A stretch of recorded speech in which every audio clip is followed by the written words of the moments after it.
সাবেক পরিকল্পনা মন্ত্রী ও সুনামগঞ্জ ৩ আসনের সাবেক সংসদ সদস্য এম এ মান্নানকে গ্রেফতার করেছে পুলিশ। ১৯ সেপ্টেম্বর রাত ১০টার দিকে জেলার শান্তিগঞ্জ উপজেলার নিজ বাড়ি থেকে তাকে গ্রেফতার করা হয়। সুনামগঞ্জের পুলিশ সুপার আ.ফ.ম. আনোয়ার হোসেন খান রাতে বিষয়টি সংবাদ মাধ্যমে নিশ্চিত করেছেন। সুনামগঞ্জ শহরে গত ৪ আগস্ট ছাত্র জনতার আন্দোলনের সময় শিক্ষার্থীদের ওপর হামলার ঘটনায় ২ সেপ্টেম্বর সদর মডেল থানায় একটি মামলা হয়। জেলার দোয়ারাবাজার উপজেলার বাসিন্দা হাফিজ আহমদ নামের এক ব্যক্তি দ্রুত বিচার আইনে মামলাটি দায়ের করেন। এই মামলায় এম এ মান্নান সহ ৯৯ জনকে আসামি করা হয়।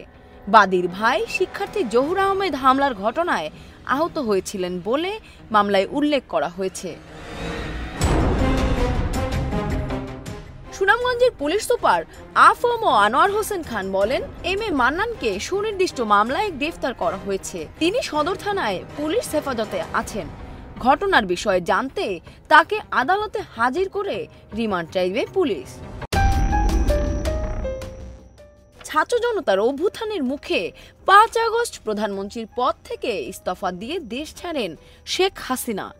এরপর থেকে এখন পর্যন্ত আওয়ামী লীগ সরকারের মন্ত্রী, সংসদ সদস্য, উপদেষ্টা ও শীর্ষ পর্যায়ের নেতা মিলিয়ে ৩২ জনকে গ্রেফতার করা হলো।